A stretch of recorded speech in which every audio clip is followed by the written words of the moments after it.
மத்திய கிழக்கு பிராந்தியத்தில் பல முக்கிய நிகழ்வுகள் அரங்கேறியுள்ளன. போர் பதட்டங்கள், மனிதாபிமான நெருக்கடிகள், அரசியல் நகர்வுகள் மற்றும் இயற்கை பேரிடர்கள் என அனைத்தும் உலகின் கவனத்தை ஈர்த்துள்ளன. மத்திய கிழக்கின் கடந்த 24 மணி நேர முக்கிய செய்திகள். விரிவான பார்வை. ஜூலை 24, 2025 நிலவரப்படி. அமைதியும் அமைதியின்மையும் மாறி மாறி ஆளும் மத்திய கிழக்கின் இன்றைய நிலவரங்கள்.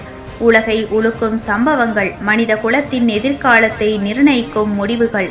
கடந்த 24 மணி நேரத்தில் நடந்த முக்கிய நிகழ்வுகளை நடுநிலையுடன் ஆழமான பார்வையுடன் உங்கள் முன் வைக்கின்றோம். வாருங்கள், உண்மையின் ஓசையை கேட்போம். மத்திய கிழக்கின் நம்பகமான செய்தி ஆதாரங்களிலிருந்து பெறப்பட்ட இந்த செய்திகளின் விரிவான தொகுப்பு இதோ. ஈரானிய ஹெலிகாப்டர் அமெரிக்க போர்க்கப்பலை எதிர்கொண்டது. பதட்டமான சந்திப்பு. ஈரானிய கடற்பகுதிக்கு அருகில் வந்த அமெரிக்க போர்க்கப்பலை ஈரானிய ஹெலிகாப்டர் எதிர்கொண்டதாக ஈரானிய அரசு ஊடகங்கள் பதட்டம் நிறைந்த சந்திப்பு என்று விவரித்துள்ளன. அமெரிக்க இராணுவம் இந்த சந்திப்பு தொழில்முறை ரீதியாக இருந்தது என்று தெரிவித்துள்ளது. வளைகுடா பகுதியில் அமெரிக்கா மற்றும் ஈரான் இடையே நீண்ட காலமாகவே பதட்டம் நிலவி வருகின்றது. இரு நாடுகளின் கடற்படைகளும் அவ்வப்போது நேருக்கு நேர் சந்திப்பதுண்டு. கடந்த 24 மணி நேரத்தில் நடந்த இந்த சம்பவம் ஈரானிய கடல் எல்லைக்கு அருகே அமெரிக்க போர்க்கப்பல் வந்தபோது ஒரு ஈரானிய ஹெலிகாப்டர் அதனை எதிர்கொண்டது. ஈரான் இதனை ஒரு பதட்டமான சந்திப்பு என்று விவரித்தாலும் அமெரிக்கா இது ஒரு தொழில்முறை அணுகுமுறையுடன் கையாளப்பட்டது என்று தெரிவித்துள்ளது. இந்த வகையான சம்பவங்கள் ஒரு சிறிய தவறு கூட பெரிய மோதலுக்கு வழிவகுக்கும் என்பதால் சர்வதேச அளவில் உன்னிப்பாக கவனிக்கப்படுகின்றன. இரு நாடுகளுக்கும் இடையே நிலவும் பரஸ்பர அவநம்பிக்கை மற்றும் பிராந்தியத்தில் தங்கள் ஆதிக்கத்தை நிலைநிறுத்த முயற்சிக்கும் போக்கு ஆகியவை இதுபோன்ற சம்பவங்களுக்கு வழிவகுக்கின்றன. காசாவில் பட்டினி மரணங்கள் அதிகரிப்பு, மனிதாபிமான பேரழிவு தொடர்கின்றது. காசாவில் பசி நெருக்கடி ஆழமடைந்து வருவதாகவும் மேலும் 10 பட்டினி இறப்புகள் பதிவாகியுள்ளதாகவும் செய்திகள் தெரிவிக்கின்றன. காசாவில் தொடர்ந்து நடந்து வரும் மோதல்கள் மற்றும் முற்றுகை காரணமாக உணவு, மருந்து, தண்ணீர் உள்ளிட்ட அத்தியாவசிய பொருட்கள் தட்டுப்பாடு நாளுக்கு நாள் அதிகரித்து வருகின்றது. ஐநா மற்றும் பல்வேறு மனிதாபிமான அமைப்புகள் பல மாதங்களாக எச்சரித்து வந்த ஒரு பெரும் பசி நெருக்கடி இப்போது நிதர்சனமாகி வருகின்றது.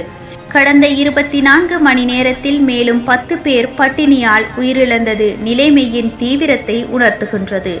இது ஏற்கனவே பெரும் துன்பத்தில் இருக்கும் காசா மக்களுக்கு மேலும் துயரத்தை அளிக்கின்றது.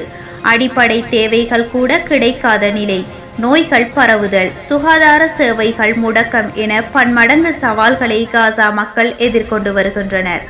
சர்வதேச சமூகம் அவசரமாக தலையிட்டு உதவி செய்ய வேண்டும் என்ற கோரிக்கைகள் வலுத்து வருகின்றன. துருக்கியில் காட்டுத்தீ, கடும் வெப்ப அலைகளின் கோர தாண்டவம். துருக்கியில் ஏற்பட்ட காட்டுத்தீயில் 10 தீயணைப்பு வீரர்கள் மற்றும் மீட்பு பணியாளர்கள் உயிரிழந்துள்ளனர். அங்கு கடும் வெப்ப அலை நிலவுகின்றது. மத்திய கிழக்கு மற்றும் மத்திய தரைக்கடல் பிராந்தியத்தில் கடந்த சில வாரங்களாக அசாதாரணமான கடும் வெப்ப அலை நிலவி வருகின்றது. இதன் காரணமாக துருக்கியின் பல பகுதிகளில் பெரும் காட்டுத்தீ பரவியுள்ளது. கடந்த 24 மணி நேரத்தில் தீயை கட்டுப்படுத்த போராடிய 10 தீயணைப்பு வீரர்கள் மற்றும் மீட்பு பணியாளர்கள் தங்கள் உயிரை இழந்தது பெரும் சோகத்தை ஏற்படுத்தியுள்ளது. இந்த காட்டுத்தீ விவசாய நிலங்கள், காடுகள் மற்றும் குடியிருப்பு பகுதிகளுக்கு பெரும் சேதத்தை ஏற்படுத்தி வருகின்றது. காலநிலை மாற்றம் பிராந்தியத்தில் இதுபோன்ற தீவிர வெப்ப அலைகள் மற்றும் காட்டுத்தீ சம்பவங்களை அதிகரிக்கக்கூடும் என்று அச்சத்தை இது ஏற்படுத்துகின்றது. பாதிக்கப்பட்ட பகுதிகளில் இருந்து ஆயிரக்கணக்கான மக்கள் வெளியேற்றப்பட்டுள்ளனர். இஸ்ரேலிய பாராளுமன்றம் மேற்கு கரை இணைப்பு தொடர்பான ஒரு அடையாளபூர்வமான தீர்மானத்தை அங்கீகரித்துள்ளது. இஸ்ரேல் மற்றும் பலஸ்தீனர்களுக்கு இடையே மேற்கு கரை நிலப்பகுதி நீண்ட காலமாகவே ஒரு முக்கிய தகராறான பகுதியாகவே இருந்து வருகின்றது. இஸ்ரேலின் வலதுசாரி அரசாங்கம் மேற்கு கரையின் சில பகுதிகளை இஸ்ரேலுடன் இணைக்க வேண்டும் என்று தொடர்ந்து வலியுறுத்தி வருகின்றது. கடந்த 24 மணி நேரத்தில் இஸ்ரேலிய பாராளுமன்றம் இது தொடர்பான ஒரு அடையாளபூர்வமான தீர்மானத்தை நிறைவேற்றியுள்ளது. இது உடனடியாக அந்த பகுதிகளை இணைக்க வழிவகுக்காவிட்டாலும் எதிர்காலத்தில் இணைப்பை நோக்கிய ஒரு அரசியல் நகர்வாகவே பார்க்கப்படுகின்றது. இந்த நடவடிக்கை பலஸ்தீனியர்கள் மற்றும் சர்வதேச சமூகம் மத்தியில் பெரும் எதிர்ப்பையும் கவலையையும் ஏற்படுத்தியுள்ளது. இது இரு தரப்புக்கும் இடையிலான அமைதி பேச்சுவார்த்தைக்கான வாய்ப்புகளை மேலும் குறைத்து பிராந்தியத்தில் பதட்டங்களை அதிகரிக்கும் சாத்தியக்கூறுகளை கொண்டுள்ளது. காசாவில் இஸ்ரேலிய தாக்குதல்கள், அப்பாவி மக்களின் உயிரிழப்புகள் தொடர்கின்றன. இஸ்ரேலிய தாக்குதல்களில் 21 பலஸ்தீனியர்கள் கொல்லப்பட்டுள்ளனர். இதில் பெரும்பாலானோர் பெண்கள் மற்றும் குழந்தைகள் ஆவார்கள்.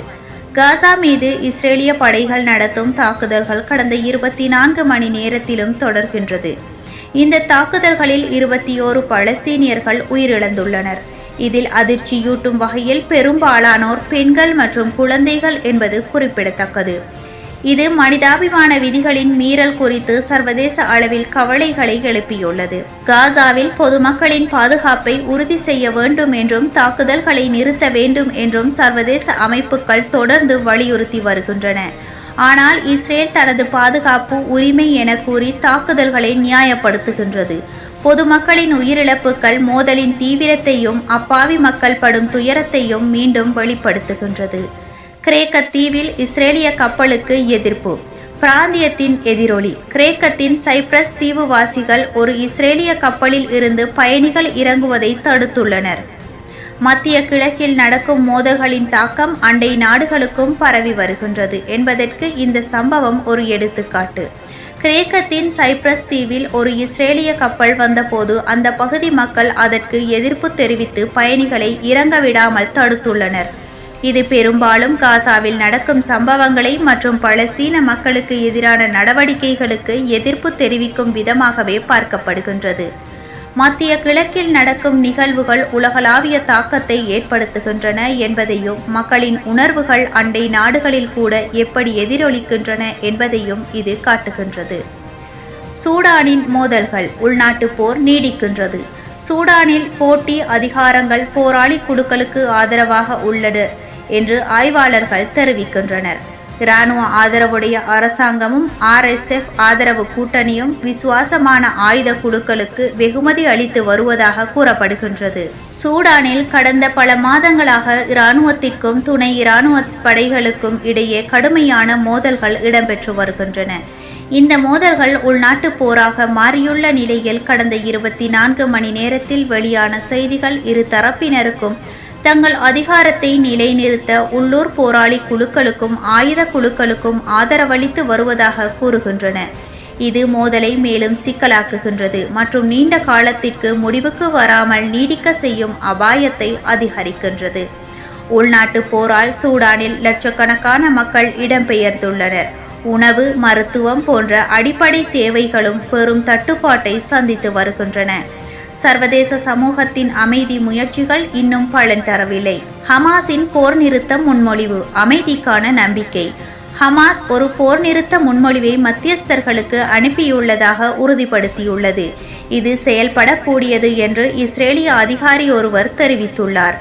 காசாவில் போரை நிறுத்தவும், இஸ்ரேலிய பணைய கைதிகளை விடுவிக்கவும், பலஸ்தீன கைதிகளை விடுவிக்கவும் பல மாதங்களாகவே போர் நிறுத்த பேச்சுவார்த்தைகள் நடந்து வருகின்றன. பல சுற்று பேச்சுவார்த்தைகள் தோல்வியடைந்த நிலையில் ஹமாஸ் அமைப்பு புதிய போர் நிறுத்த முன்மொழிவு ஒன்றை மத்தியஸ்தர்களான எகிப்து மற்றும் கத்தார் நாடுகளுக்கு அனுப்பியுள்ளதாக உறுதிப்படுத்தியுள்ளது. இஸ்ரேலிய தரப்பிலிருந்து ஒரு அதிகாரி இந்த முன்மொழிவு செயல்படக்கூடியது என்று குறிப்பிட்டிருப்பது ஒரு நேர்மறையான அறிகுறியாக பார்க்கப்படுகின்றது. இந்த முன்மொழிவு நீண்ட கால மோதலுக்கு ஒரு முடிவை கொண்டு வந்து காசாவில் அமைதியை ஏற்படுத்த உதவும் என்ற எதிர்பார்ப்பு எழுந்துள்ளது. எனினும் இரு தரப்புக்கும் இடையிலான நிபந்தனைகள் மற்றும் கோரிக்கைகள் இன்னும் பேச்சுவார்த்தைக்குரியதாகவே உள்ளன. இந்த முன்மொழிவு உண்மையான அமைதிக்கு வழிவகுக்குமா என்பதை பொறுத்திருந்துதான் பார்க்க வேண்டும். இந்த விரிவான செய்தி தொகுப்பு நமக்கு எதை காட்டுகின்றது? மத்திய கிழக்கில் நடக்கும் ஒவ்வொரு நிகழ்வும் தனிப்பட்ட சம்பவம் அல்ல. அவை ஒன்றுடன் ஒன்று பிணைந்து உலகளாவிய தாக்கத்தை உருவாக்குகின்றன. பசி, போர், அரசியல் பதட்டங்கள், இயற்கை சீற்றங்கள் இவை அனைத்தும் மனித குலத்தின் மீது செலுத்தும் தாக்கம் என்ன? அமைதி எப்போது வரும்? மனிதநேயம் எங்கே இருக்கின்றது? இந்த கேள்விகளுடன் அடுத்த செய்தி தொகுப்பில் உங்களை சந்திக்கின்றோம். சிந்தியுங்கள், ஏனெனில் இந்த பிரச்சினைகள் வெறும் செய்திகள் அல்ல, அவை நமது எதிர்காலத்தின் பிரதிபலிப்பு.